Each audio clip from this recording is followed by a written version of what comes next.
Beleza. Então, o objetivo então da aula de hoje é a gente encerrar a questão do modelo de quarks naive, né, sem radiação QCD, e depois eu vou introduzir as correções de radiação QCD, né, que vão dar origem então às violações de escalamento das funções de estrutura, né, no regime de pequeno x. Obviamente eu não vou ter como derivar todos, né, as expressões, né, das correções radioativas lá da QCD. Vou focar mais no resultado final e em entender qual é, que é a equação de evolução que vai ser gerada a partir dessas correções, né? Então, só para revisar um pouquinho o que a gente viu na aula passada, né, a gente estava conversando sobre as predições, né, do modelo de Partons naive, né, lá dos anos 60, né? Basicamente, eles conseguem construir as funções de estrutura a partir das funções de distribuição partônicas, né, as funções de distribuições de quarks, inicialmente lá, e a carga fracionária desses quarks. Então, é a função F1 é um meio somatório sobre todos os sabores de quarks, a PDF de cada quark multiplicada pela fração da carga do elétron portada pelos quarks. A função de estrutura é F2, o mesmo, né? Mas basicamente aqui tem a introdução de um x adicional, né? Tá claro que no modelo de Partons, basicamente as funções de estrutura dependem apenas de x, né? A gente vai mostrar que a dependência em Q2 só vai aparecer devido à radiação de gluons, né? E também prediz corretamente a relação de Calan-Gross, né, que é a relação entre a função de estrutura F2 e F1, medida em x relativamente grande. Foi isso aqui, mais ou menos, que a gente viu na aula passada como consequência do modelo de Partons naive. Né? Ou seja, se a gente expandir, né, esse somatório em sabores, né, usando os sabores dos quarks mais leves, né, que é o que existia no final dos anos 60, né? A gente pode escrever, então, as funções de estrutura tanto do próton quanto do nêutron, né? No espalhamento profundamente inelástico. No modelo de Partons naive, isso é escrito em termos das funções de distribuições de cada sabor de quark, né? No caso, se a gente está só com os quarks de valência, né? Do próton e do nêutron, né? Basicamente, aquela soma, né? Ela é pesada pela carga fracionária ao quadrado do quark, né?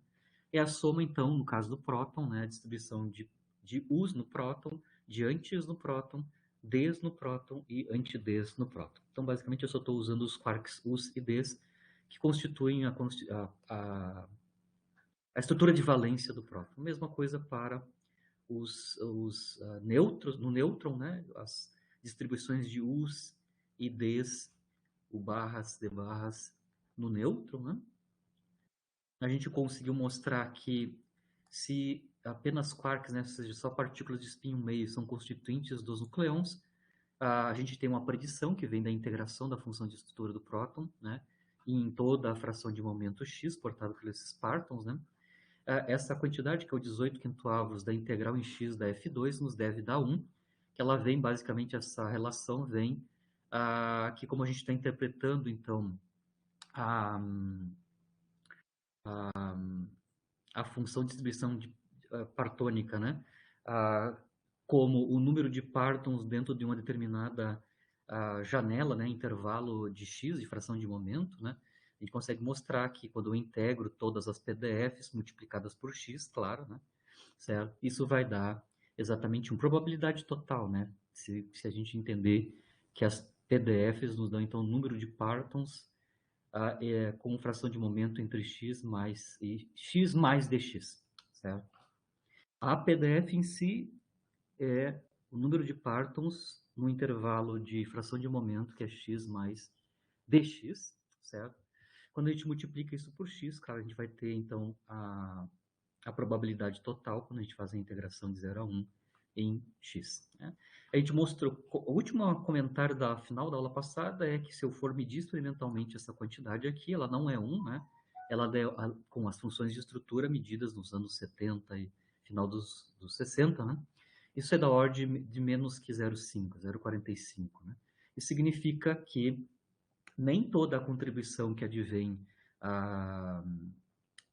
de quarks, ou seja, de férmio de espinho meio, está contemplada, né? Ou seja, basicamente essa quantidade experimental está nos dizendo, né, que existe constituintes neutros, né, dentro dos nucleons, e que não estão sendo levados em conta aí no modelo de Partons naive, né? Agora a gente já sabe, pontes da QCD, que são os gluons para os quarks têm cor, então eles podem sofrer bremsstrahlung, que nem os elétrons, né?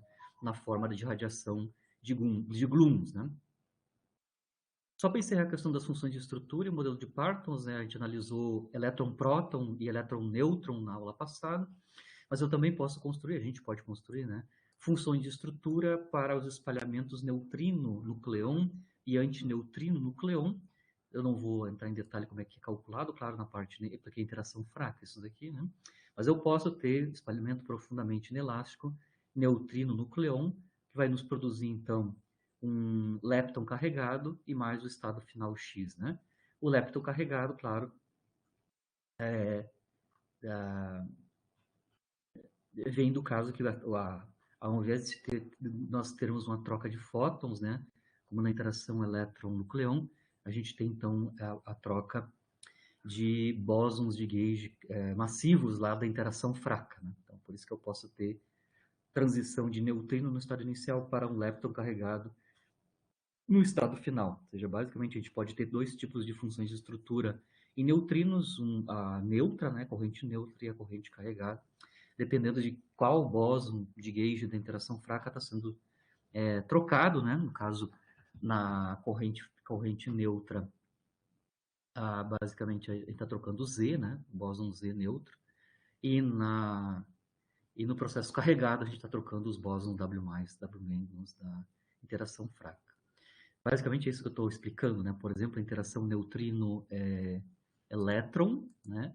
Pode ser descrito aqui pela troca de um bóson carregado massivo da interação fraca, e esse bóson vai acoplar, então, vai fazer o espalhamento com o quark no estado inicial, como a gente viu na aula passada, né?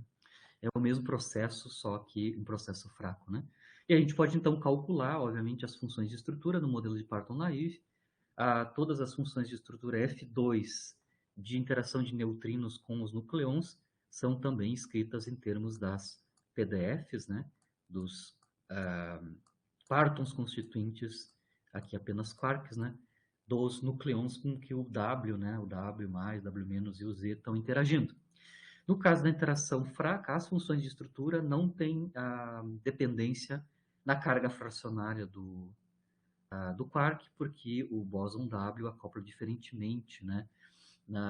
Ou seja, o vértice do diagrama de Feynman associado ao acoplamento de férmions com o W, por exemplo, é diferente do acoplamento do fóton com os quarks, que tem carga, né? A gente sabe qual é que é a dependência do vértice com a carga do férmion com que o fóton acopla. Que, como o acoplamento não é eletromagnético, é fraco, né? Obviamente a gente não vai ter formação da carga quadrada ao quadrado dos quarks aqui nas funções de estrutura de neutrinos, certo?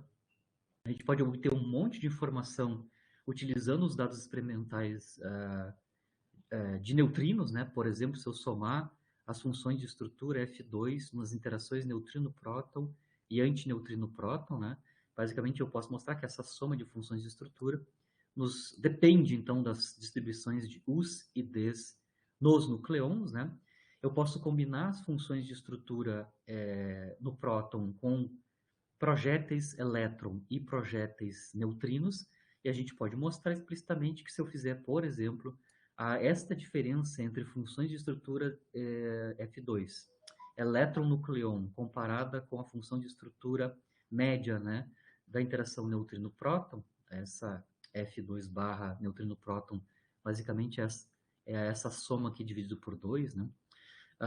Claro, com fatores numéricos aqui na frente que a gente consegue entender que tem a ver com a carga fracionária dos quarks, né? A gente consegue mostrar que essa diferença de funções de estrutura, que são medidas experimentalmente, né, vão nos dar explicitamente no modelo de Partons informação, por exemplo, sobre os quarks estranhos, né? Os quarks estranhos S, as distribuições dos quarks S e dos antiquarks S. Então é só para entender que também posso descrever funções de estrutura no modelo de Partons, na interação fraca também, e a gente pode combinar a interação eletromagnética com a fraca e obter informações precisas, né, diretas de certas distribuições partônicas, por exemplo, os quarks S, né, nessa diferença das funções de estrutura eletromagnética e fraca.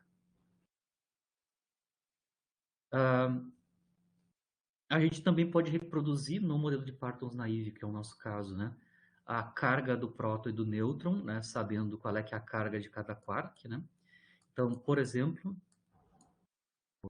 né, a gente aqui faz a integração sobre toda a fração de momento entre 0 e 1, né, da seguinte quantidade, né, a carga fracionária do quark U, que é o 2/3, né, multiplicada por a diferença entre Us e U barras, né,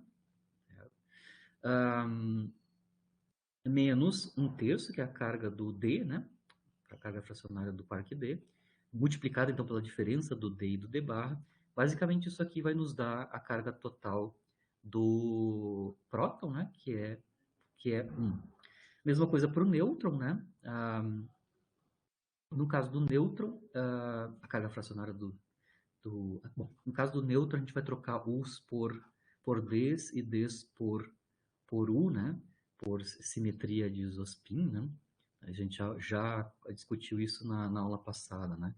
Ou seja, os quarks U no nêutron são iguais às distribuições de Parton D no próton e vice-versa. Quando eu estou escrevendo sem nenhuma identificação, todas essas PDFs que estão sendo escritas aqui são relativas ao próton, certo? São relativas ao próton. Então aqui eu teria que colocar o U no nêutron, o U barra no nêutron, o D no nêutron e o D barra no nêutron, mas por simetria de isospin, essas PDFs são escritas em termos das PDFs dos prótons, né? Se eu fizer essa conta, claro, essa carga... O que eu estou fazendo aqui? Basicamente, eu estou calculando a carga total do nucleon a partir de uma soma, né? Soma das cargas fracionárias dos constituintes dele, né? Pesados, claro, pelas funções de distribuição partônica para aquele sabor, certo? A carga do nêutron é zero, né? Essa integração aqui tem que nos dar zero. Então, a partir das cargas totais do próton e nêutron, escrita em termos das PDFs dos seus constituintes, né, a gente consegue, dessas duas relações aqui, obter alguns vínculos, né, de normalização que as PDFs dos U's e D's têm que obedecer. Dessas duas equações aqui, a gente consegue entender, para elas funcionarem, né, para dar 1 e 0, significa que essas duas quantidades aqui têm que ser obedecidas, né, a integral em x de 0 a 1 da diferença da PDF U contra a U barra, né? Isso deve nos dar 2. E a diferença de D por D barra integrada em x de 0 a 1 deve nos dar 1. Então, a gente consegue coletar uma série de regras, né? De soma, que a gente chama, né? Essas regras, assim, em geral, envolvem integração sobre x, né? Que vinculam, né? As normalizações das PDFs, né? Tanto dos U's quanto dos D's. Né? A gente também pode separar, no caso do próton, as contribuições para PDF de U's, né, de U's, a partir, separando a contribuição dos U's que estão associados aos quarks de valência e os U's que estão associados com os quarks de mar. Então, eu posso fazer uma separação entre as contribuições de valência e mar. Só para entender o que é a valência e mar, né? O próton, né, em repouso, tem como quarks de valência, né, 2 U's e 1 D, né? Mas na radiação eu posso também ter pares de U barra sendo criados, né, simetricamente, né? Esses caras, esses U e U barra criado como flutuação de um gluon, por exemplo, né, a gente denomina de quark de mar. Então, a notação aqui de valência e mar, o que a gente chama de quark de valência são os quarks constituintes, né, dos nucleons, que dão os números quânticos dos nucleons, tanto do próton quanto do nêutron. Né?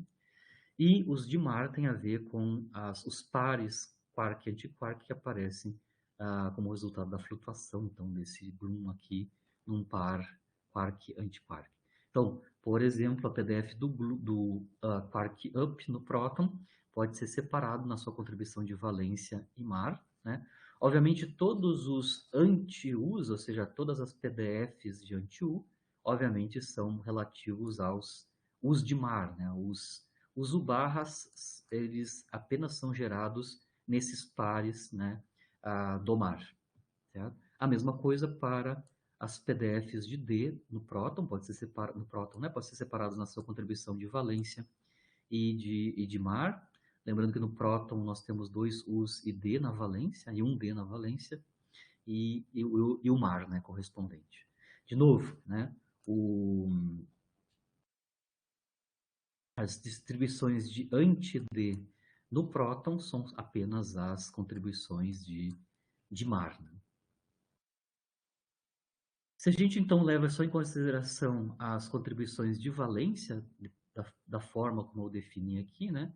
Se a gente integrar então em X a distribuição de U de valência, isso deve nos dar quantos U's tem no próton, se a gente desconsiderar a criação de pares, né? Isso vai dar 2 no caso do próton, para os U's de valência, e no caso dos D's de valência, né, eu vou obter o número total de 1D, porque a constituição de valência do próton é 2 U's e 1D, certo? Repito de novo, tá? Essas PDFs, né, uma Q de X, no modelo de Partons, né, nos dá um número, não é uma probabilidade, tá? Nos dá um número de um Parton desse sabor no intervalo de fração de momento entre x mais dx. Então, se esse cara aqui é um número dentro do intervalo infinitesimal de x, se eu integro sobre todos os valores de x possível, obviamente isso me deve dar o número total de U de valência dentro do próton, que é 2. Aqui, de novo, se eu somar o número de quarks de valência, né, no próton, integrando sobre todo o x, isso vai me dar, claro, 1, né, porque eu só tenho um quark de valência D de sabor D no próton, assim, e assim por diante, né? No caso ali da simetria de Zuspin, que eu estava comentando, né, a gente vai assumir então que as PDFs, isso aqui é uma hipótese, né, que as PDFs dos U's de mar e os anti-U's de mar no próton, né, são idênticas às exibições de D e D barra de mar no próton, né? Isso justamente porque eles têm uma simetria nas criações aqui desses pares de partículas, né, U, anti-U, D, anti-D. Obviamente, para assumir essa hipótese, a gente está utilizando uma certa simetria, que é a simetria de SO2 de isospin, no caso dos quarks mais leves, né? Ainda no modelo de Partons, né, a gente pode, claro, sem radiação de Grunz, de novo, calcular propriedades, né, a partir de diferença das funções de distribuição ou funções de estrutura, né, tanto no caso da interação com o próton quanto na interação com o nêutron. Por exemplo, se eu calcular esta quantidade aqui, né, 1 sobre x de Bjorken, a diferença, então, não soma, mas a diferença entre a função de estrutura elétron-próton comparado com a função de estrutura elétron-nêutron em termos dos seus constituintes, ou seja, em termos das PDFs dos quarks constituintes, né? Então, no caso da F2 próton, a gente sabe como é que ela é escrita em termos dos U's e dos D's, e da elétron-nêutron a mesma coisa. A gente pode mostrar que isso aqui, basicamente, essa diferença dividido por x, é 3 nonos da soma de U e U barra subtraído da soma de D barra.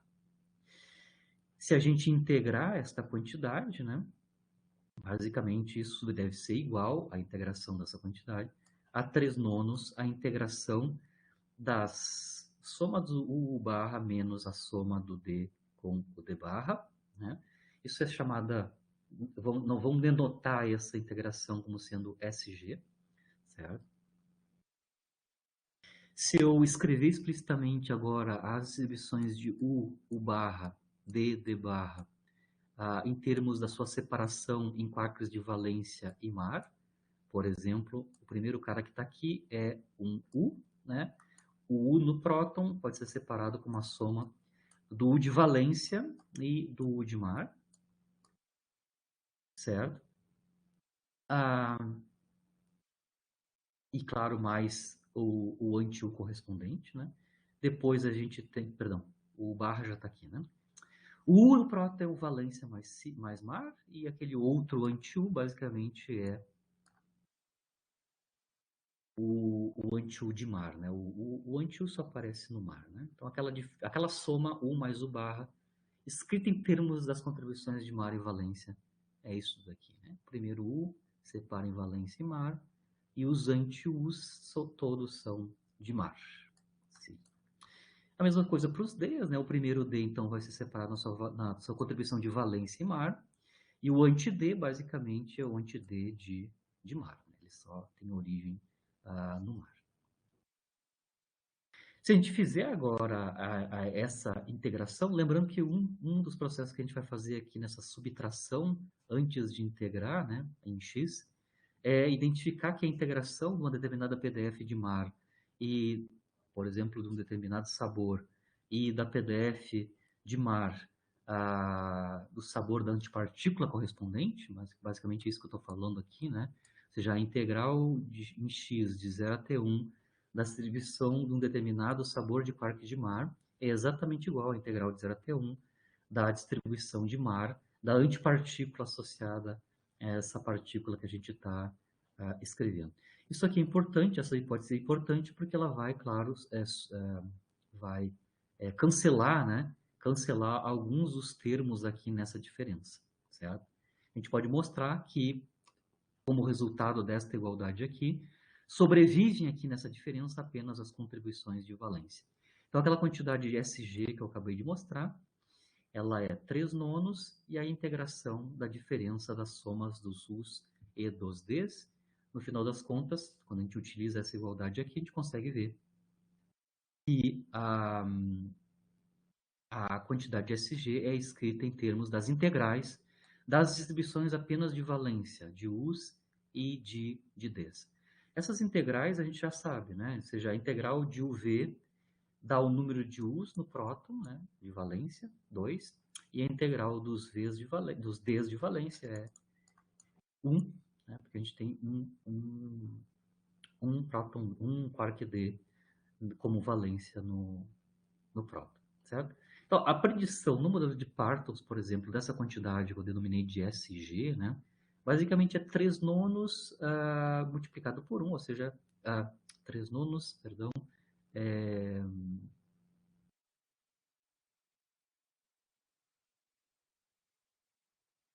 acho que aqui é um mais, né? Mais.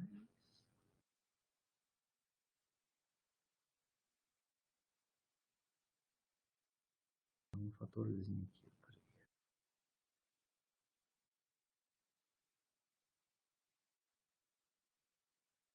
Bom, igual. A gente consegue mostrar, utilizando os valores das integrações dos quarks de valência, a gente consegue mostrar que a SG é um número, basicamente, que eu posso testar do ponto de vista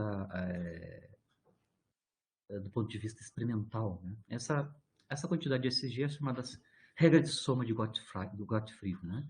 Então eu posso testar isso experimentalmente. Lembrando que a regra de soma de Gottfried ela pode ser construída experimentalmente, né? E basicamente ela usa as medidas das funções de estrutura no próton e no nêutron, F2, né? Faz a diferença delas, divide por x de Bjork e integra de 0 a 1. Então, a gente pode calcular indiretamente esta quantidade do ponto de vista experimental e comparar isso, claro, com o resultado do modelo de Parton, a predição do modelo de Parton sem radiação QCD, claro, né?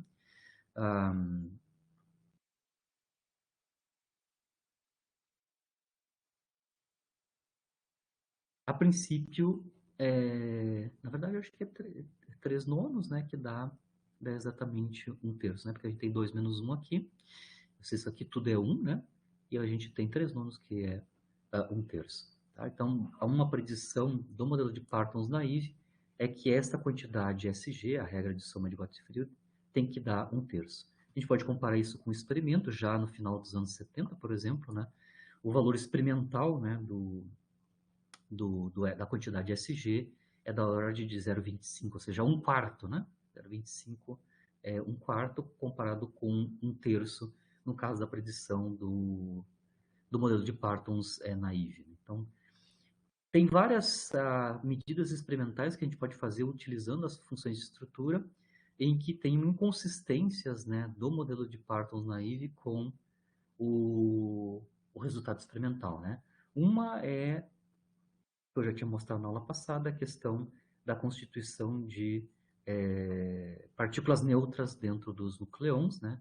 Justamente comparando a predição do modelo de Partons com a medida experimental da integração da função de estrutura elétron-nucleon, né? A outra é também comparar o resultado do modelo de Partons com a regra de soma de Gottfried, né? No modelo de Partons ela é escrita em termos dos graus de liberdade de quarks constituintes, né? Incluindo os de Mar, certo?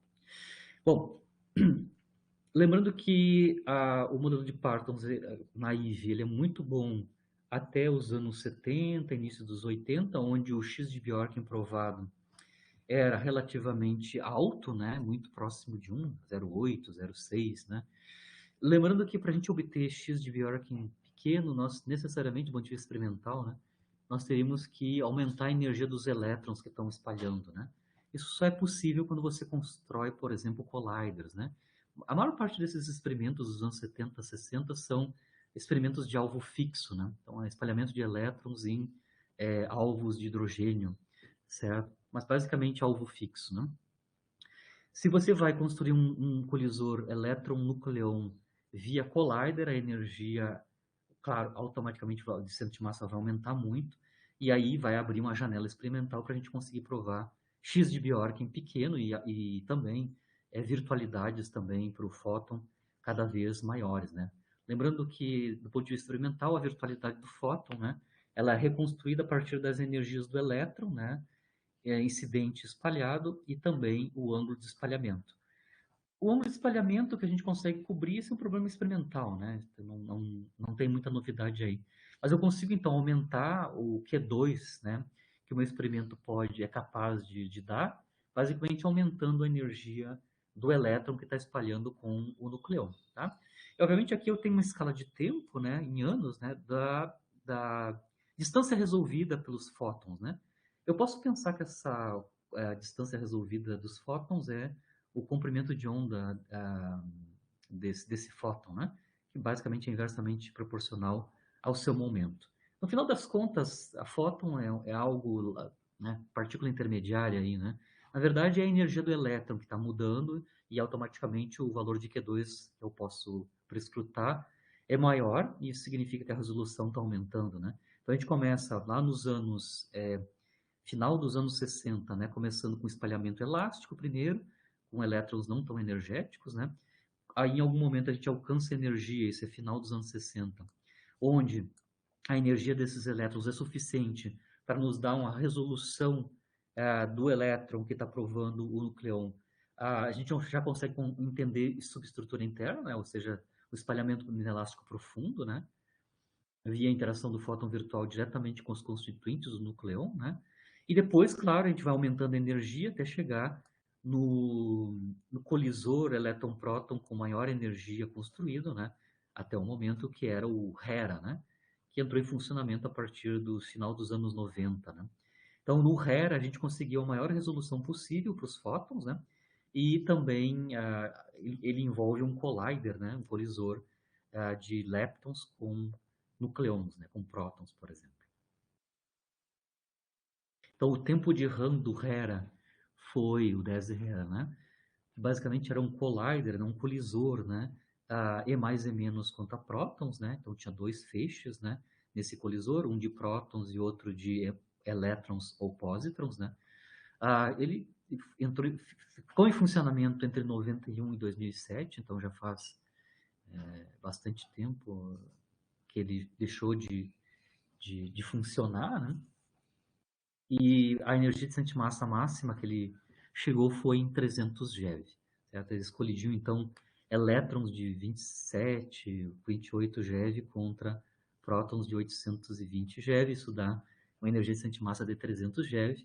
Então, o HERA foi o experimento que nos deu a medida de menor X de Bjorken e também de maior Q2, né? Maior virtualidade, justamente devido à energia que esses elétrons, alta, né, que esses elétrons têm lá tinham, né, no HERA. É só para mostrar, né, como é que era uma determinada medida experimental, uma simulação, né, de um determinado evento no HERA. Mas o que é mais importante no HERA é como a gente aumentou a resolução, certo? A primeira coisa que foi vista, obviamente, né, é a violação do escalamento de Bjorken, né? O escalamento de Bjorken é a função de estrutura, ou as funções de estrutura dependem fracamente em Q2, são flats em Q2. Isso seria verificado quando o X de Bjorken não era tão alto naqueles experimentos onde o X medido não era suficientemente pequeno, né? Quando o HERA entra em funcionamento, a gente consegue agora mapear um valor de X muito pequeno. Aqui eu estou dando um exemplo, né? Por exemplo, aqui eu tenho a função de estrutura F2, com X, por exemplo, aqui nesse plot da esquerda, né? Começando em 8, 10 na menos 3 e chegando ao absurdo de 5, 10 na menos 6. X extremamente pequeno, né? Nesse X extremamente pequeno, os dados experimentais para F2 são uma dependência de crescimento importante para pequeno x, né? Em Q2, tá? Lembrando que a predição do modelo de Parsons é esse tipo de coisa aqui, né? Ou seja, um comportamento flat, né? Sem nenhuma dependência em Q2 naqueles experimentos do passado. Né? Aqui é um outro conjunto dos dados do próprio HERA, comparando com as medidas do passado, né? Os pontinhos em vermelho são medidas do HERA, né? Aqui já para x maiores, que vão desde 0,65 até 0,01, né? 1,10 na menos 2 até 0,6 por aí, tá? Em 0,6 até 0,05 por aí, a gente ainda continuava verificando o escalamento de Bjork, mas a partir de 0,05 ou 0,08 em diante, a gente já começa a ver esse crescimento pronunciado, né, da função de estrutura F2, né, em termos de Q2. Isso o modelo de Parsons naive não tem como explicar, né, ou seja, ele não prevê nenhuma dependência na virtualidade do fóton para a função de estrutura F2, certo? Aí, então, o modelo de Parton vai ter que ser adaptado, né, para introduzir a correção QCD, que é o bemistralum dos quarks, né, e também os processos de produção de pares pelos gluons, né, e a produção de pares de gluon por um gluon do estado inicial também. Todas essas correções QCD, que não estavam no modelo original, vão ser incorporadas, e quando elas são incorporadas, esse é final dos anos 70, 76, né, que é o Altarelli e Parisi, né, em 76, eles mostram que quando é introduzida essas correções QCD, as funções de estrutura adquirem, então, uma violação de escalamento, né, ou seja, uma dependência em Q2, e eles predizem qual é que é essa dependência em Q2 adquirida, introduzindo a radiação QCD, que é basicamente um crescimento logarítmico em Q2, né, no limite de Q2 grande. Esse crescimento que é visto nos dados é predito no modelo de Parsons com radiação de gluons, né, através de uma dependência logarítmica em Q2, certo? E é o que eu vou analisar agora na aula de hoje, né, que é como é que é calculado, né, qual é a consequência, então, de se introduzir sobre o modelo de Parton naive original os diagramas de radiação de gluons, né? Então, basicamente, a introdução das correções. A primeira correção mais clara é o bemistralum, né, de gluons por esses quarks que estão interagindo com o fóton, né? Então, esses diagramas aqui que eu estou mostrando, bem simples, né, representativos, né, não estavam incluídos no modelo de Parsons original, né? Gluons não estavam entrando na jogada inicialmente, né? O que são esses dois diagramas aqui? Basicamente o fóton, aqui tem o nucleon, tem os quarks constituintes de valência, né? o fóton virtual interage com esses quarks, só que na interação com o quark, antes ou depois da interação desse quark com o fóton, ocorre emissão de gluons, que é o Beam-Strahlung, né? O Beam-Strahlung de um gluon para o quark pode acontecer depois ou antes da interação com o fóton. Então, essa é a primeira correção que tem que ser introduzida para a predição da função de estrutura, né? Se a gente introduz a possibilidade de Beam-Strahlung dos quarks emitindo gluons, né? E aí esses quarks interagindo com o fóton virtual. Essa é a primeira correção que tem que ser introduzida. Do ponto de vista de diagrama, né, que tipo de interação nós vamos ter que introduzir quando a gente inclui esses processos aqui, né? Interação de um quark que pode emitir gluon antes ou depois da sua interação com o fóton, né? E são esses tipos de diagrama, né? Então, aqui, no primeiro caso, o fóton interagiu com o quark antes dele fazer a emissão de gluon, né? Esse processo aqui, né, ele é representado por esse diagrama de Feynman aqui, né? Você consegue ver o que está acontecendo. Eu tenho, então, um quark incidente com um quadrimomento P.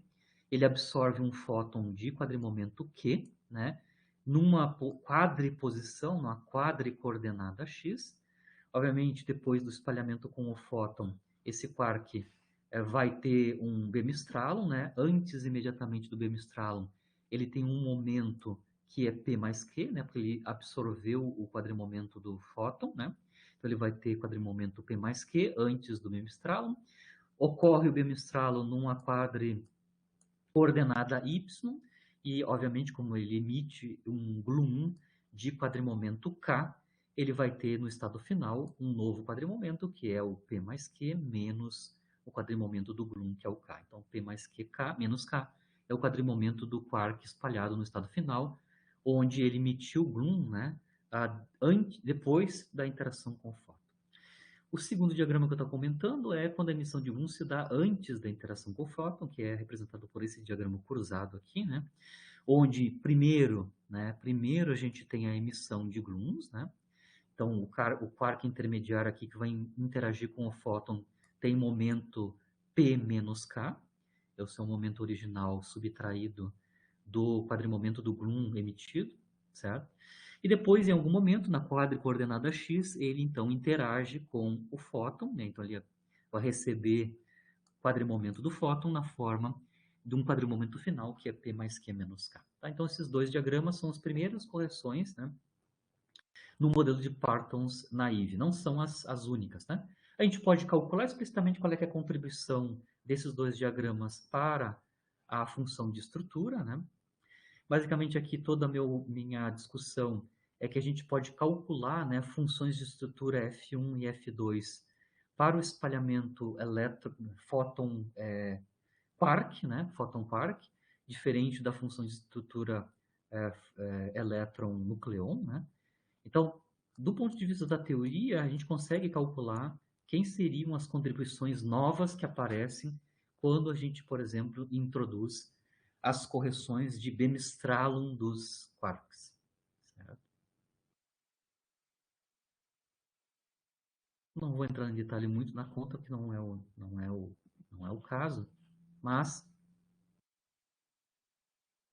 a gente pode mostrar explicitamente do cálculo direto dos diagramas, né? Se vocês estão acompanhando o livro que eu estou seguindo, que é o Greiner, né? O Greiner de QCD, ele faz em detalhe, são várias páginas, né, de detalhe da conta, para a gente entender qual é que é a contribuição, né, que vai advir, né, tanto para a relação de Callan-Gross, quanto a contribuição para a função de estrutura F2, advindo dos diagramas de Beam-Strahlung, né? Eu vou colocar aqui o resultado, a gente vai discutir a partir daqui, né? Então, a gente pode mostrar explicitamente, por exemplo, que a contribuição adicional, né, para a relação de Callan-Gross no espalhamento elétron-quark, né, é uma contribuição agora que depende de x ao quadrado. Não tem nenhuma dependência a princípio em Q2 aparecendo aqui explicitamente na correção para a relação de Callan-Gross. Mas vejam bem, a contribuição vai dar uma relação de Callan-Gross que é diferente de zero, né? Ou seja, a F2 vai ser distinta de 2x F1, que é a predição original do modelo de Partons naive, né? Mas basicamente depende de x. Só um detalhe, x aqui, como eu não mostrei toda a conta, né? O x aqui, esse x pequeno, não é o x de Bjork, tá? Nessas contas da introdução das correções de Weierstrahl, né? O x que está sendo mostrado ali é muito parecido com o x de Bjork, mas não é exatamente o x de Bjork, né? O x é Q2 dividido por duas vezes o produto escalar do quadrimomento do quark, produto escalar com o quadrimomento do fóton, tá? Lembrando que o x de Bjork, né, não é o quadrimomento do quark que vai aqui, mas sim o quadrimomento do próton, né? Então, só tem que ficar ligado aqui que x pequenininho assim não é o x de Bjork, é um invariante de Lorentz que é construído a partir do produto escalar do quadrimomento do quark e do quadrimomento do fóton, né? Se a gente calcular, então, qual é, que é a correção de Weierstrahl, né, para a função f2, né, o delta f2 é a contribuição advinda da correção de Weierstrahl, né? Aí sim já aparece uma dependência que é em Q2 na forma logarítmica, né? Claro, tem alguns termos aqui que dependem só de x, que no caso é o primeiro e o último termo, que depende só de x, mas tem um terceiro termo aqui que depende, né, de logaritmos, né? Dois logaritmos. Um logaritmo de lambda 2 sobre Q2, onde Q2 é a virtualidade do fóton, né? Mais um logaritmo em x também, certo? Esse lambda 2 aqui, como eu não mostrei a conta completa, né? Esse lambda 2 aqui é um cutoff de infravermelho que é utilizado numa das integrações aí da conta completa, né? Que é a integração da variável de Mandelstam t, né? E para regularizar uma integral divergente lá na variável de Mandelstam t, foi introduzido um cutoff lambda, né?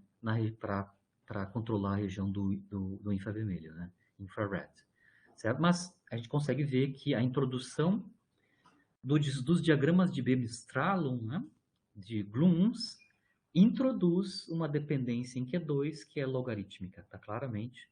Tem esse menos aqui na frente, isso pode virar mais e a gente inverte aqui o log, né? A gente vai ter contribuições que são logaritmos de Q2 sobre lambda 2. Então, as correções do Weierstrahl são logarítmicas, né? A gente pode ver claramente que, no caso, aproximadamente, né? Aproximadamente, se o termo dominante para alto Q2 vai ser exatamente esse segundo termo aqui, né? Se a gente desconsiderar os outros comparados, porque eles não têm um avanço logarítmico em Q2, né? Então, se a gente está considerando alto Q2, esse segundo termo é o dominante, é o que contém logaritmos de Q2 que são altos, né? Então, a contribuição para F2, que vem da correção de Weierstrahl, aproximadamente tem uma dependência que é log, né, em Q2, e claro, mais umas dependências nesse X que foi construído aqui, né? Então a gente já sabe controlar qual é que é a, a dependência quando a gente introduz o Weierstrahl. Obviamente agora eu vou ter que reescrever no modelo de Partons com Weierstrahl agora, né, de Grooms, reescrever, introduzir na função de estrutura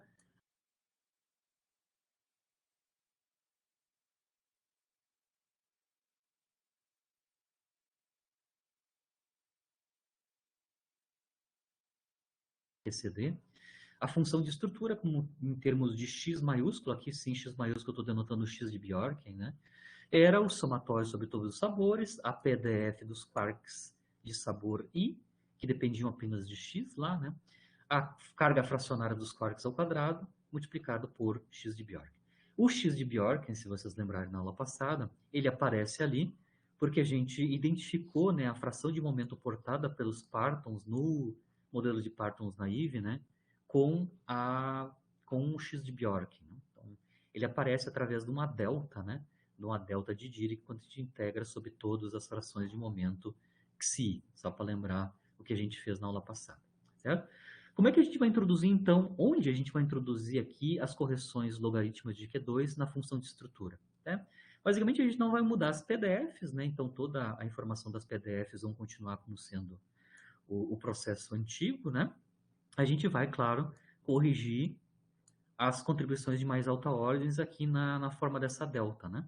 Então, essa delta aqui eu posso pensar como a contribuição para a função de estrutura do quark em ordem bem mais baixa, a primeira ordem sem radiação de Grooms, né? E eu vou substituir, claro, essa delta por uma função de estrutura no espalhamento elétron-quark, né? Onde eu tenho introdução da radiação de Grooms. Né? Lembrando, na aula passada, a gente também mostrou que quando eu integro, né, essas PDFs sobre todas as frações de momento longitudinal deles, isso tem que dar 1, porque isso aqui vai dar probabilidade total 1. Né? Só para lembrar, o x maiúsculo eu estou definindo como sendo o x de Bjorken, né, usual, né, e de novo denotando que o x pequenininho que estão nas correções radioativas, né, não é exatamente o x de Bjorken. Claro que o x de Bjorken e esse x pequeno estão relacionados, né, o x pequeno aqui é 2 sobre 2pq, onde p é o quadrimomento do quark, mas o quadrimomento do quark, né, pode ser escrito também em termos do quadrimomento do nucleon, né? Isso é xi quadrimomento do nucleon, e automaticamente a gente vê a relação entre x pequeno e x de Bjorken grande. Né? A gente consegue ver que o x pequeno é a razão entre o x de Bjorken e a fração de momento longitudinal portado pelo quark, né? Que interage com o fóton. Então, basicamente, são quantidades distintas, elas só são iguais quando a fração de momento portada pelo quark é muito próximo de 1. Aí o x grande e o x pequeno, o x de Bjorken e esse xzinho que aparece na correção de Wimmer-Stralo são iguais. Né? Então, a nossa introdução da correção Q2, em Q2, né, vai aparecer, então, na substituição, como eu estava comentando, da delta, né, da delta de xi menos x, por a função de estrutura de espalhamento fóton-quark, né, onde a gente introduz as dependências em Q2. Ou seja, a gente sabe que sobre a delta a gente vai ter, por exemplo, que introduzir, né, esta quantidade aqui adicional. Né? Ou seja, a minha função F2 original, que era uma delta, vai ter a delta mais, né, mais a contribuição em logaritmo de Q2 que vem da radiação de Grooms, né? Wimmer-Stralo de Grooms. Então, o que eu estou fazendo aqui, né? Substituir basicamente xi vezes a delta pela função de estrutura de quark, né? Onde ali dentro tem aquela correção logarítmica, né? Lembrando que a função de estrutura dos quarks, né? Do espalhamento elétron-quark, ela depende de x pequeno, né? X pequeno é uma função de x pequeno. No nosso caso, a gente pode reescrever o x pequeno como, explicitamente, né, como a razão do x de Bjorken pela fração de momento portada do nucleon, portada pelos partons, né, dentro do próton, certo? Obviamente, a gente pode ainda reescrever esta quantidade aqui como um integral em x pequeno, né? É basicamente um truque, né? Ou seja, eu obtenho esta quantidade aqui como sendo a integral em x, né? X da f de x Q2 e coloco uma delta, né? De x pequeno igual a x sobre xi, né?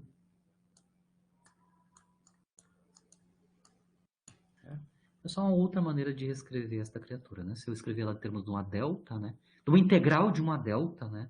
E essa delta é x pequeno igual a x grande sobre xi, né? Eu consigo reescrever ela como uma integração sobre x pequeno. Claro, a integração em xi continua ali, a única alteração que a gente está fazendo aqui é reescrever essa função, que é de x pequeno em termos de uma integral em x pequeno, né? Onde a gente coloca à mão a relação entre x pequeno e x grande, certo? Eu só estou mostrando que essa criatura que está aqui é equivalente, basicamente, a delta de x menos x sobre xi, certo? E lembrando que a gente sabe qual é que é a contribuição adicional que advém do bimestral. A gente tem uma correção que é logarítmica, né? Agora, eu quero calcular aqui qual é que é a variação da função de estrutura nova, né? Se eu avaliar ela em dois Q2 diferentes, né? Em duas virtualidades diferentes. Por exemplo, eu quero analisar qual é que é a relação, né, da diferença dos incrementos novos, né, para duas virtualidades distintas, né? Q1 e Q2. Então, eu vou calcular a contribuição do bemistralum numa virtualidade Q1 e comparar ela com a contribuição da virtualidade do bemistralum numa virtualidade Q2. Explicitamente em termos da expressão, né, que a gente obteve para o delta F2, com a correção logarítmica, né, esta criatura aqui, né,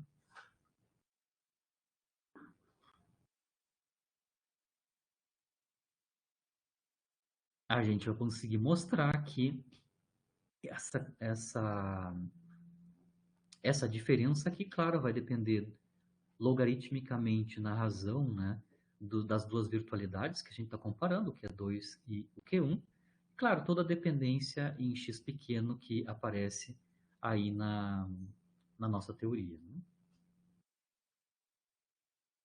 Bom, a questão de mudanças de variáveis, tomando o limite de xi menor que x de Bjorken, que é o caso, né? Lembrando que a nossa nova relação, essa nossa nova relação, né? O x de Bjorken é xi vezes x. Como x é menor que 1, né? O, o, o x de Bjorken é sempre maior que o xi, nesse caso nosso agora, né? Ou seja, xi é menor que x de Bjork. Lá no modelo de Partons naive é exatamente igual ao x de Bjork. Aqui, onde a gente introduziu a correção de Bemistral, o xi agora não é exatamente igual ao x de Bjork, mas é menor que o x de Bjork. Então, a gente pode reescrever qual é que é essa contribuição para as duas virtualidades e mostrar que a expressão basicamente é uma integral em xi, né, da PDF calculada em xi, a contribuição logarítmica, né, em Q2, nas duas virtualidades, e aparece aí, claro, nessa integração em xi,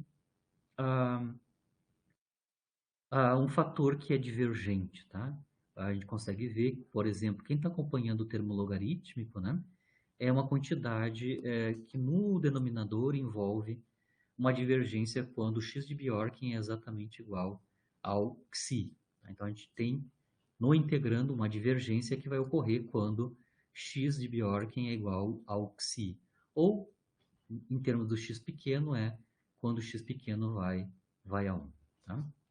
Obviamente, a gente tem que tratar, né, fazer o tratamento dessa divergência, senão a gente não vai conseguir calcular quanto é que é esta quantidade aqui. Né? Essa divergência aqui, que aparece devido à correção de Bemistral, né, ela já também aparece na QED, tá? Então, para contornar esse problema da divergência quando x vai igual a xi, né, tem que se introduzir outros diagramas que não entraram ali e que vão dar conta daquela divergência, né? Então, na QED, no eletromagnetismo, tem exatamente esse tipo de divergência, né, de infravermelho, né, que tem a ver com o Bemistral na QED, que aquela divergência que apareceu ali, no caso da QD, é cancelado por correções de vértice, né? As correções de vértice, vocês entendem o que é, né? Basicamente é no vértice da interação do fóton virtual com férmions, né? Você tem esse tipo de contribuição aqui, né? Fótons intermediários aqui, um loop de fóton aqui numa das linhas de férmion, né? Então, lá naquele eles aprendem que as divergências que aparecem no cálculo do Membistralum, né, podem ser canceladas se a gente introduzir, então, as correções de vértice. A mesma coisa que vai acontecer na QCD. Essa divergência que aparece associada ao Bemistralum QCD, né, pode ser sanada se a gente introduzir os diagramas correspondentes, né, de correção de vértice, ou seja, os diagramas onde trocamos fótons por gluons lá nos nossos diagramas. Eu vou ter que adicionar diagramas como esses da QED, no caso, trocando fóton por gluons, né, no caso das correções QCD, né, as correções radioativas QCD.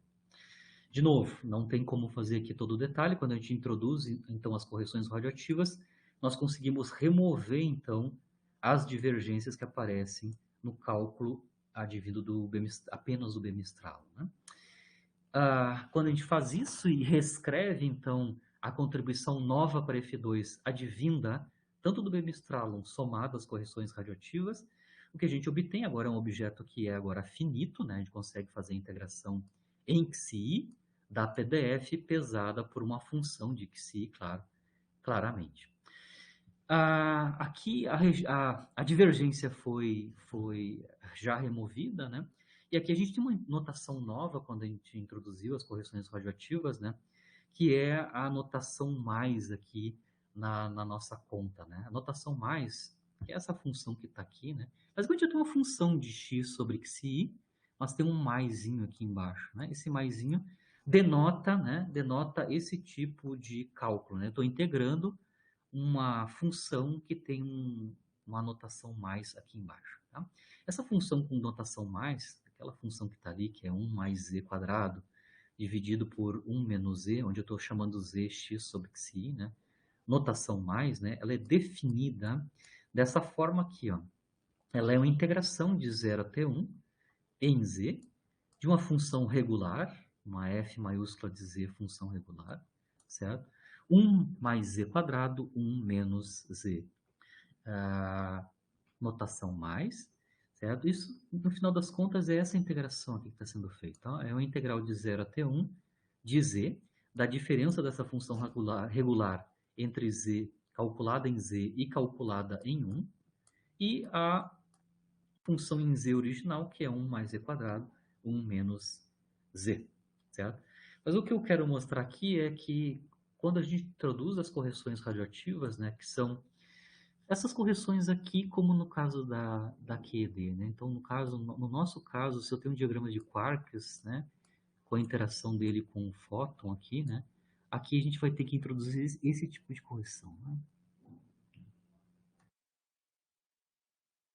Trocando a linha de fótons, né, o zigue aqui de fótons por gluons, e esse cara aqui também a gente vai ter que introduzir, teria que introduzir, né? Um loopzinho aqui de gluons também. Quando a gente introduz esses caras, né, a gente consegue regularizar a contribuição adicional para F2, mas, claro, a gente paga um preço, porque a gente está usando uma notação mais pesada aqui para o cálculo da contribuição. Mas, a princípio, os diagramas virtuais, que é esse que eu comentei, né, regularizam a singularidade que a gente tinha originalmente, quando a gente considerou apenas o bimestral. Né? E aí, claro, a gente consegue entender que agora as PDFs vão depender explicitamente de Q2, onde elas vão absorver aquela dependência logarítmica que vem das correções radioativas mais correções de vértice, né? Mais correções de vértice. Então, no modelo de Partons, onde a gente introduz a radiação QCD, as funções de estrutura do espalhamento elétron-nucleon vão adquirir uma dependência explícita em Q2 agora, né? Principalmente com Q2 grande, né? Isso pode ser absorvido, então, uma dependência em Q2 das funções distribuições partônicas. Né? Então, a minha FI, que no modelo naive, né, dependia apenas do x de Bjorken, agora ela vai depender do x de Bjorken e também de Q2. Lembrando que a dependência em Q2 está advindo da correção QCD de Bemistralum e as correções de vértice. Né? De novo, a interpretação das PDFs continua a mesma, né? Se eu integrar as PDFs sobre todos os partons, isso tem que nos dar, tem que dar a unidade, né? Obviamente, agora a interação do fóton, né, em alto Q2, né? Quando a gente introduziu as correções QCD, né, é muito mais complexa que no modelo naive original, né? Porque, por exemplo, a gente já mostrou que eu posso ter interação do fóton, onde o gluon, né, é emitido antes ou depois dessa interação. Um outro diagrama que a gente não discutiu ainda é a possibilidade do gluon resultante do bemistralum gerar um par, né, um par quark-antiquark, e o fóton interagir com esses quarks que a gente chama de mar, né? Porque eles vieram do splitting, né? Do Gloom num parque Q-barra, né? Então é uma outra novidade que aparece aqui, é a interação direta do fóton com quarks que não estavam originalmente de valência, né? Mas sim são resultantes da flutuação do Gloom num parque Q-barra. Tá? Então é muito mais complexa como é que a gente entende a interação do fóton com os nucleons quando a gente introduziu a, a radiação de Gloom QCD. Certo?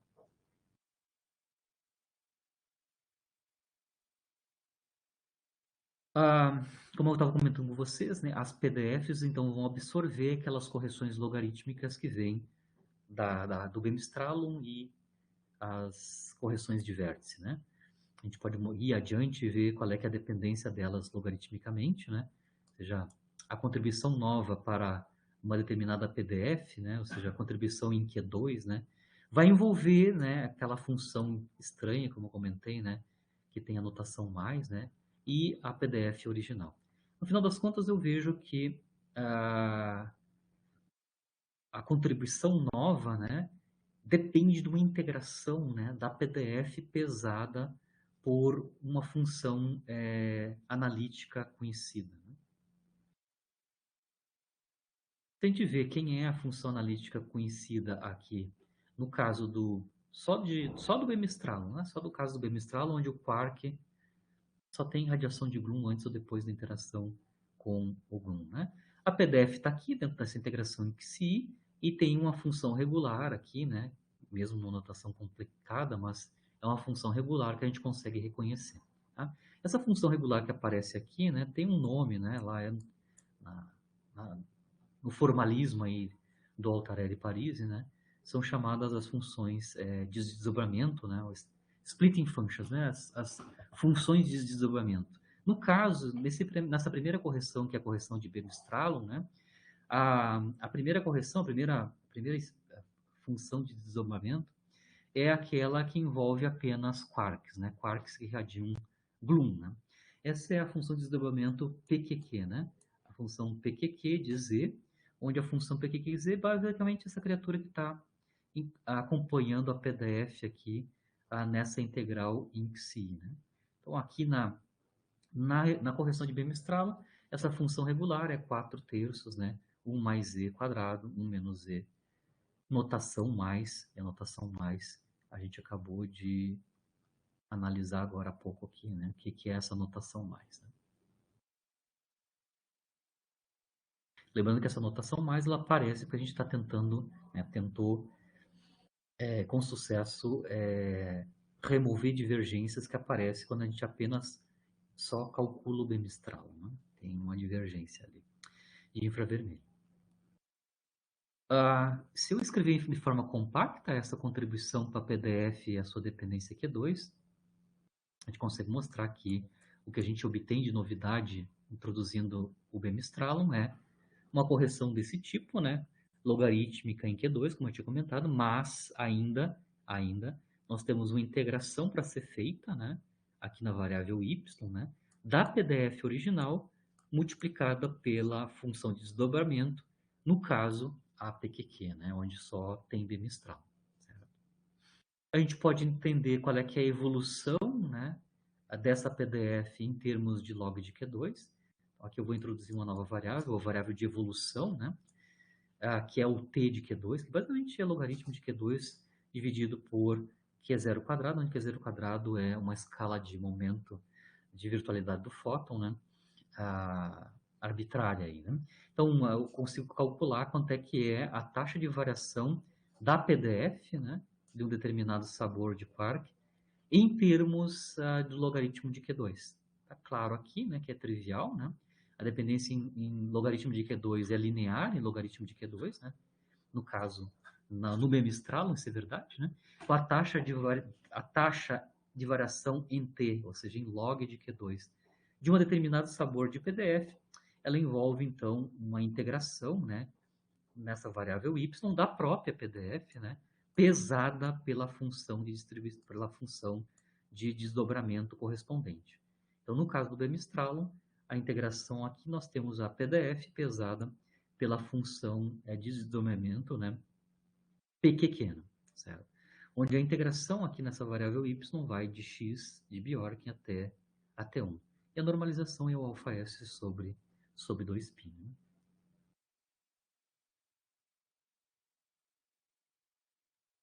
Obviamente aqui eu estou usando variações de log de Q2 pequenas, né? A gente pode tomar o limite, perdão, ΔT é finito, né? Grande, né? Quando a gente tomar o limite infinitesimal do ΔT, né? A gente vai ter esta equação diferencial que tem que ser resolvida se a gente quer saber qual é que é a dependência em Q2 ou em T, né? De uma determinada PDF, né? Então, basicamente, aqui eu estou mostrando que a taxa de variação em Q2 de uma determinada PDF, por exemplo, a f de x e t, né? Ela é obtida como solução dessa equação íntegro diferencial, né? No lado esquerdo, a gente tem uma derivada da PDF relativo à variável de evolução, que é o t, né? Mas no lado direito, a gente tem uma integração, né? Na variável muda y, né? Da PDF, da mesma PDF, multiplicada por uma função de desdobramento que é calculável analiticamente dentro da QCD, certo? Então, aqui no modelo de Partons com radiação QCD, as funções de distribuição partônicas têm a sua evolução em logaritmo de Q2, ou na variável t, a partir da solução dessa equação íntegro diferenciais. A equação íntegro diferencial, no lado direito, envolve duas coisas, a própria PDF e as funções de desdobramento. A gente pode dar uma interpretação, né, para as funções de desdobramento, por exemplo, a PQQ, que a gente acabou de mostrar, né? Essa quantidade aqui, que é o alfa S dividido por 2π vezes, né, a PQQ, é proporcional, né, a probabilidade em primeira ordem em alfa S, né, que um quark está tendo irradiado um gluon é deixado com a fração de momento z do seu momento original. Tá? Então, a PQQ aqui basicamente nos dá então a proporcional à probabilidade, né, que um determinado quark, começando com uma fração de momento portada pelo nucleon, que é y, né, após a sua emissão, radiação de gluon, ele adquire nessa radiação de gluon, desse mebestralum, uma fração de momento z. Tá? Então, z é a fração de momento longitudinal final do quark, né, após a emissão de um gluon. Certo? Então, ele vai ter agora uma fração de momento portada lá do nucleon pi como sendo z vezes yp. Essa é a interpretação do PQQ aqui nos casos de B mistral. Né? Aqui é só o detalhe de como é que eu escrevo a PQQ. Ela tem várias formas de ser escrita, né? A forma original de Altarelli Palisi, do paper de 77, não é exatamente a mesma que eu acabei de mostrar aqui, né? Mas elas são equivalentes, tá? Eu mostrei aqui uma forma explícita que está no Greiner, né, que envolve aquela notação mais, mas no paper original do Altarelli Palisi ela tinha uma outra forma, né? Ela tinha um termo adicional que é uma constante A vezes uma delta de um menos Z, né? Certo? Mas elas, dá para mostrar que essas duas formas são equivalentes, né? São equivalentes.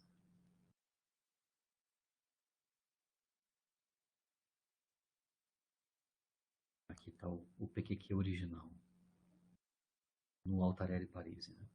Que tem um termo a mais, na verdade, comparado com o nosso caso, mas a gente pode mostrar que eles são equivalentes, né? Bom, tudo que eu falei até agora, inclusive a evolução em Q2, né, eu construí uma equação íntegro diferencial, né? Íntegro diferencial para a evolução da uma PDF, apenas utilizando a correção de bimestral. Mas tem mais processos QCD que ocorrem, né? Além do bimestral. Um deles é, um dos gluons do bimestral, ele pode gerar um par Kekebar. Esse tipo de contribuição tem que ser introduzida no formalismo, certo? Um outro diagrama que aparece devido às correções QCD é isso daqui. Né? Um gluon do bemistralum, por exemplo, ele pode também flutuar em um par de gluons. Né? Esses dois processos não estão incluídos ali nessa contribuição que eu acabei de discutir com vocês. Então, a gente tem que também calcular teoricamente, né, qual é que é a contribuição para a evolução da PDF, né, das PDFs, né, advindas dessas duas correções. A de formação de par pelo GLUM e a formação de pares de GLUM pelo GLUM, né? Ou seja, nesse caso aqui a gente está traduzindo mais radiação, né, mais radiação de GLUMs, né, porque eu já tenho o GLUM do Bremistlalum e ainda também está irradiando mais dois GLUMs, né. Eu vou então construir, quando a gente introduz essas correções aqui, além do Bremistlalum, a gente vai chegar finalmente nas tais de equações de evolução de Glap, né. Então, as equações de evolução de Glap, elas incluem as correções QCD para as PDFs, que são as correções de Bremistlalum, geração de pares pelos GLUMs e irradiação de dois GLUMs pelo GLUM no estado inicial. Para cada um desses processos novos que eu estou mostrando aqui, vai ter uma função de desdobramento nova que vai ter que ser calculada, né? Ter que ser definida, né? Aqui eu só vou introduzir uma anotação antes de mostrar as equações de evolução de Glap finais, depois que eu introduzo essas duas correções, né? Então, a primeira anotação aqui é construir uma função, né, das PDFs, que é a função sigma de x. A função sigma de x é definida como somatório sobre todos os sabores de quarks. Aqui, claro, como a gente introduziu já radiação QCD, aqui eu já generalizo o sabor de quark desde o U até ao top, né? Todos os sabores. Então, a função sigma maiúsculo de x, basicamente, então, é o somatório sobre todos os sabores de quarks das somas dos quarks e de antiquarks, as PDFs de quarks e antiquarks de cada um dos sabores, né? Também a gente pode definir outras duas funções, que é a delta ij e a delta barra ij, que basicamente envolvem diferenças de PDFs de um determinado sabor. Por exemplo, a função delta ij, né, ela é a diferença de duas PDFs, né? PDF de sabor I, PDF de sabor J. A delta barra de J é a diferença, né? A diferença, aqui é barrinha, né? A diferença entre a distribuição de quark com de sabor I, subtraída então da PDF de antiquark de sabor J, e finalmente a função V de x, né, V de x, que basicamente é o somatório sobre todos os sabores das diferenças das PDFs do quark de sabor I e o antiquark de sabor I, somados sobre todos os sabores. Então eu estou só usando uma notação compacta, né? Eu vou dar os nomes dessas funções que a gente construiu, definiu aqui, né? A sigma de x, que é a somatória sobre todas as PDFs, no final das contas, né? É a função de distribuição singleto, tá? Esse é o nome que se dá ao somatório sobre todas as PDFs, sobre todos os sabores, né? Tanto de quarks quanto de antiquarks. A V de x, né? Que é a soma dessas diferenças aqui, né? É a chamada distribuição de quarks de valência. V de x é soma sobre todas as diferenças quark e antiquark em cada sabor. Lembrando que no caso do próton, a gente pode calcular explicitamente quanto é que é essa diferença aqui, né, somada, né? A distribuição de quarks de valência no próton, né? Ali está a definição, né? Soma sobre todos os sabores, diferença de Q menos Q barra para cada um dos sabores. Explicitamente no caso do próton, né? Isso basicamente então é a diferença entre as PDFs dos U's e dos U's barras, mais a diferença das PDFs para os D's e D barras, e assim por diante, né? Basicamente, a gente pode mostrar que isso aqui, a gente fez essa continha um pouquinho antes, né? Isso basicamente é a soma, né, das PDFs de valência dos quarks U's e dos quarks D. Lembrando que essas PDFs de valência, elas têm regras de soma que elas têm que obedecer. Quando eu integro elas sobre todo x, ela tem que me dar o número de quarks de valência daquele sabor no próton, por exemplo, né? E aí, uma equação íntegro diferencial para cada uma dessas quatro distribuições que eu mostrei, né? Na verdade, três, né? Mas tem mais o Bloom, né? A singleto, a de valência e essas deltas, né? Eu posso então construir equações de evolução equivalentes, adicionais, né? Além daquela que eu acabei de mostrar para vocês, que vem apenas do B-Mistral, né? Mistral. Quando a gente introduz esses novos processos, eu vou ter novas equações de evolução para determinados sabores de quarks, né? É isso aqui que eu queria mostrar, né? Aqui eu estou mostrando, então, qual é, que é a evolução no parâmetro t, que é o logaritmo de Q2, né? Para aquela função delta e j de x, a, a singleto, né?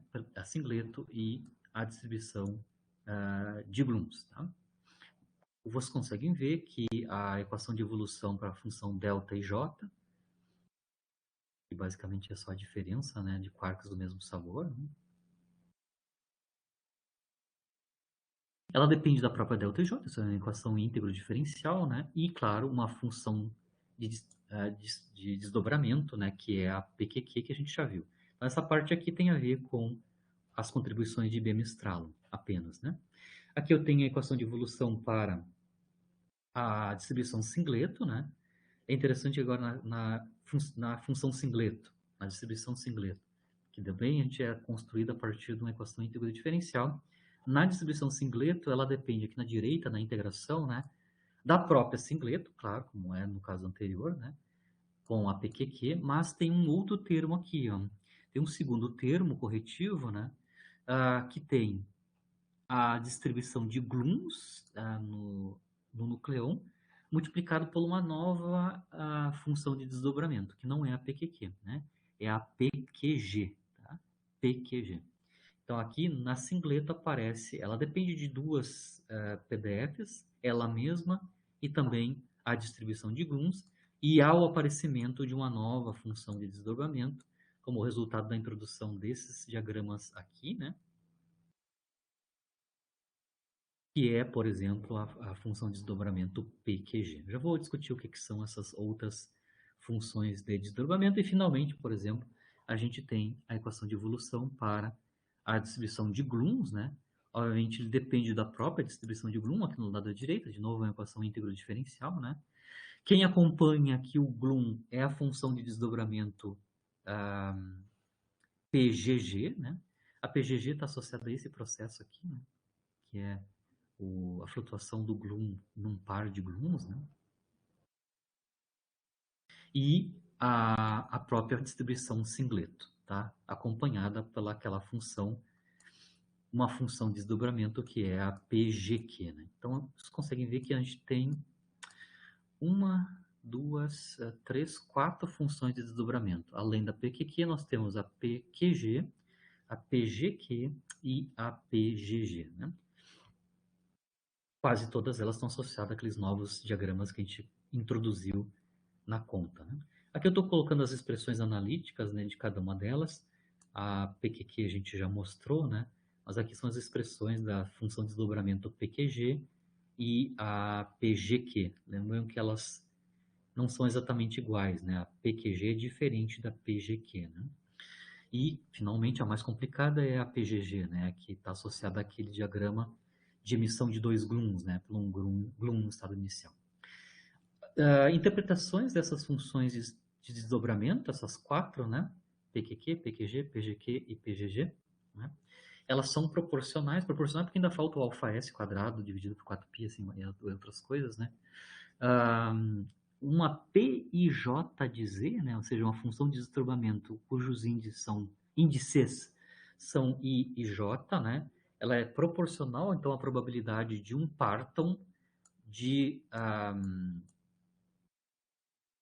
partam no estado final J portar uma fração Z do momento do parton incidente I.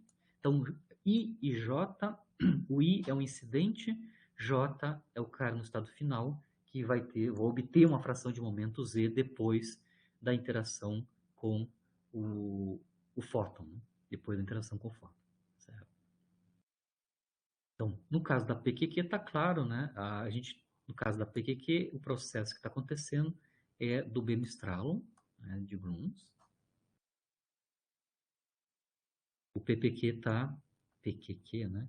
está descrevendo esse tipo de diagrama, né? Eu tenho um quark no estado final, que é o J, né? Quark no estado final, que é o J, e um quark no estado inicial, que é o quark I. Tenho quarks no estado inicial e final, e houve o processo de emissão de gluons bimestral. Tá? A função de desdobramento associada é a PQQ, certo? A PGG está clara, né? A PGG é quando eu tenho um gluon no estado inicial e ele faz o processo que a gente acabou de introduzir, né? Novo, que é a emissão de gluon. Né? A emissão de gluon, esse vértice aqui tem a ver com a função de desdobramento PGG, porque a gente tem um gluon tanto no estado inicial quanto no estado final, depois da emissão de um gluon. Então, o J é um gluon e o I também é um gluon. As PQGs e PGQs têm a ver se eu tenho um quark ou um gluon no estado final. Né? Isso aqui eu tenho um quark ou um gluon no estado final. Por exemplo, a PGQ, por exemplo, né, eu teria um quark no estado final e um gluon no estado inicial. Esse tipo de diagrama que gera a PGQ é esse diagrama aqui, né, aquele de produção de pares. Né? Na produção de pares eu tenho, por exemplo, um quark no estado final, né, e um gluon no estado inicial. Esse tipo de processo está mapeado pelas funções de desdobramento PGQ, por exemplo. Então, eu vou encerrar por aqui a questão da DGLAP, né? Obviamente, você tem que ter técnicas de resolver essas equações íntegro-diferenciais. Então, quando a gente está falando de evolução das PDFs, né, do ponto de vista de alto Q2, né, a gente está falando que as PDFs são soluções das equações DGLAP, ou seja, dessas três equações. Né? Vocês conseguem ver que tem um monte de complicação de resolver esse sistema. Primeiro é um sistema de equações diferenciais. Primeiro é um sistema de equações diferenciais. Né? E para piorar, elas são acopladas. Né? Tirando a primeira equação, né, que é para a função ΔJ, né, que ela não é acoplada, ela está desacoplada, mas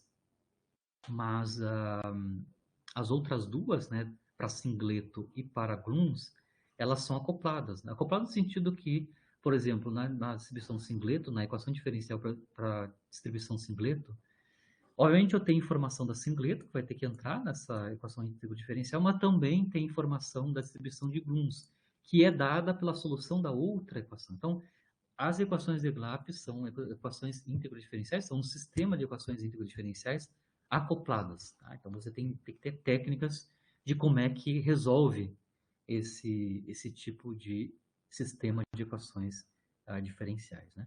Claro que você pode fazer aproximações, por exemplo, no caso da distribuição de gluons, você pode pegar um certo regime cinemático, torná-la desacoplada, né, um certo regime, e aí ela pode ser resolvida analiticamente. Isso pode ser feito, né? Em geral, só vou adiantar, não tenho muito tempo de como se resolve, mas a técnica tradicional para se resolver essas equações íntegro-diferenciais acopladas da DGLAP é o método da transformada de Mellin, né, o Melan, que chamam, né? Então, por um certo método de transformadas integrais, você consegue deixar de ser uma equação íntegro-diferencial e tornar equações diferenciais usuais que podem ser resolvidas, né? Então, a técnica principal, padrão aí para resolver as equações de GLAP é via transformadas de Milano, certo? Na aula que vem, eu estou planejando então começar então a questão da utilização do modelo de Parsons, as PDFs evoluídas em Q2 para calcular, né, processos, né? Então, calcular processos dentro do formalismo de fatorização colinear, né? Onde um processo que envolve partons, né, pode ser descrito em termos das PDFs desses partons e das seções de choque de subprocesso parton-parton, tá? Onde as PDFs, claro, são soluções das equações de GLAP que têm que ser resolvidas por um determinado processo de solução, tá? Então, na aula que vem, a gente vai começar a calcular alguns processos. Acho que o processo mais simples que a gente já pode começar a calcular é a produção de heavy quarks, né? Quarks pesados no estado final. Depois a gente vai para o Brillouin e talvez a gente vá para a produção de bósons massivos, né? Pelo menos 2 ou 3 processos a gente vai tentar utilizar o formalismo colinear e tentar mostrar como é que é calculado, né, processos com essa linguagem de Parton, né, e as PDFs correspondentes.